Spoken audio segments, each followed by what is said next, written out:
She was 8 years old, sitting on a hospital bed with a purple scarf wrapped around her head because the medicine had taken all her hair.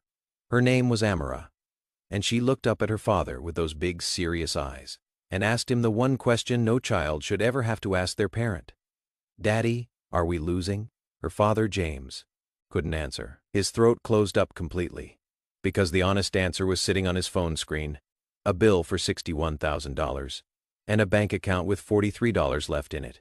He just pulled her close and held her tight and stared at the hospital wall and tried to figure out how a man with $43 saves his daughter's life. What happened next, on the stage of Family Feud, in front of Steve Harvey and 200 strangers, is something that will stay with you for a long time. So stay with me, because this story doesn't end where you think it does. James Okafor was a simple, hard-working man from Memphis, Tennessee. He worked at a freight company, made decent money, coached kids basketball on Saturday mornings, and came home every night to his daughter Amara, who loved mangoes and drawing horses in the margins of her notebooks. Amara's mother had passed away when Amara was barely a toddler, so James raised her alone. No complaints, no self-pity. Just a father and his daughter against the world, and that was enough. Then one afternoon in October 2018, Amara came home from school and said her legs felt heavy, like she was walking through mud. James figured she was tired. Kids say things like that. But 3 weeks later, she couldn't walk without holding the wall. He took her to the hospital. The doctors ran tests. James sat in the waiting room for 4 hours with a cold cup of coffee and a magazine. He never opened when the doctor came back and sat down very carefully across from him. James already knew. You can always tell it is the way they sit. Amara had a brain tumor, a rare and aggressive one, sitting in a part of the brain where surgery was impossible. Without any treatment, the survival rate was under 10%. But there was a new experimental medicine, a special immunotherapy that was showing real promise, that could push her chances above 60%. The problem was that his insurance company called it experimental and refused to pay for it. The cost of the full treatment was $61,000. James asked the doctor to say the number again. She did. He nodded slowly, the way a person nods when they're trying not to break down in front of a stranger. Then he drove home, made Amara's favorite dinner, helped her with homework, read her a bedtime story, and tucked her in. Then he went to the bathroom, turned the shower on so she couldn't hear him, and fell to pieces on the floor. He was there for 40 minutes. Then he got up, washed his face, and started making a list. He fought the insurance company. His doctor wrote long, detailed letters explaining exactly why Amara needed this medicine. The insurance company said no. The doctor sent 22 pages of medical research. They said no again. James later found out the person reviewing his daughter's case wasn't even a doctor. They worked in billing. So James did what fathers do when the system fails them. He already had his day job, but now he added a second one, driving people around at night from 9 until 2 in the morning, 3 nights a week, while Amara slept and his sister-in-law stayed at the house. On weekends, he did whatever extra work he could find. He sold his truck and bought a cheap car with a cracked dashboard. He started an online fundraiser. He applied to 17 different programs that help families with medical bills. 12 of them said he made too much money to qualify. 3 had waiting lists that were years long. After all of that, all the double shifts and selling things and borrowing money from family, he had scraped together $14,000. He needed $61,000. He was still $47,000 short, and he was running out of time and running out of ideas. But the worst part wasn't the money. The worst part was that he was disappearing from his daughter's life while trying to save it. He was leaving before she woke up and coming home after she fell asleep. Their time together was 30 seconds in a doorway at 2 in the morning. Just James standing there watching Amara breathe. One evening he came home and found her drawing at the kitchen table. It was a horse. She always drew horses, but this one was alone in an empty field with nobody around it. He asked her what the horse was doing. She didn't look up from her coloring. She just said, "Waiting," he asked. What it was waiting for, she said. For someone to come back. Then she looked up at him and said, "I know you are here, Daddy, but you are only here at night now." He sat beside her until she fell asleep at the table. Then he sat alone in the quiet and stared at that drawing and made a decision. He was going to find a way. He didn't know what way yet, but he was going to get into any room that would give him a chance. That was when he found the Family Feud application. He applied on a Saturday night without much hope.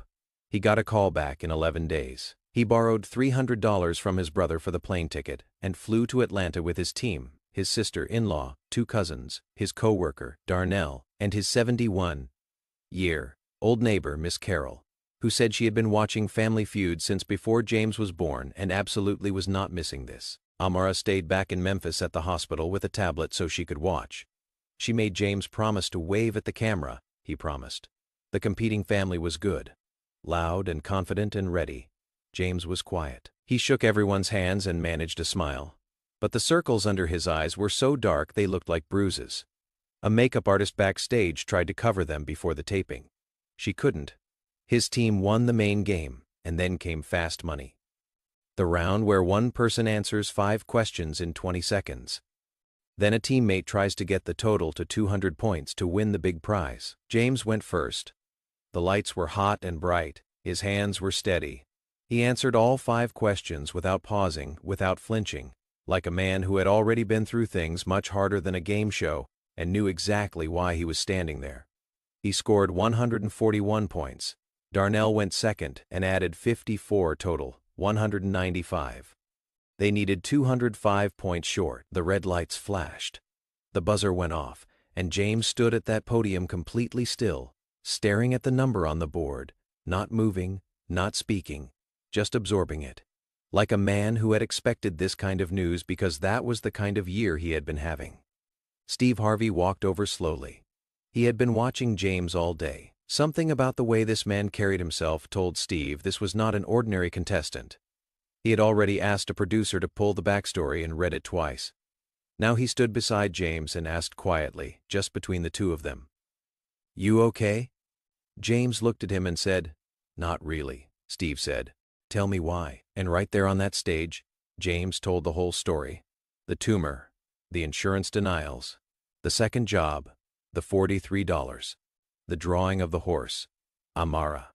In Memphis right now, watching on a tablet with a purple scarf on her head, waiting. Steve Harvey stood still through all of it. When James finished, the entire studio was silent. Then Steve said, "Stop the tape." A producer's voice came through his earpiece saying they were on schedule. Steve reached up, took the earpiece out, and set it on the podium. He looked at James and said, "I know what it feels like to carry something so heavy you can't stand up straight. I slept in a car for 3 years. I made God a promise that if he got me out of that car, I would spend the rest of my life helping people who couldn't help themselves. I meant it. And I am not letting you walk off this stage alone." He pulled out his own phone and called Le Bonheur Children's Hospital in Memphis. He asked for Amara's doctor by name. When the doctor answered, Steve asked for the exact treatment, the exact cost, the exact timeline. Then he said, "Send the bill to the Steve Harvey Foundation, all of it tonight." Then he said, "And put Amara on the phone." The whole studio held its breath. A small, scratchy voice came through the speaker. "Hello?" Steve smiled and handed the phone to James. James said, "Hey, baby girl." There was a pause. Then Amara said, "Daddy, I saw you wave at the camera." He laughed. He hadn't even realized he had done it. "I promised," he said. The competing family was already crossing the stage. Their grandmother handed James an envelope with every dollar they had won and told him to take it without arguing. Steve covered the rest, live on camera, through his foundation. The clip went online that night. By morning, 28 million people had watched it. By the end of the week, 160 million. The emergency fund Steve created received nearly $19 million in donations in its first year and helped 1,400 families who had been told no by their insurance companies.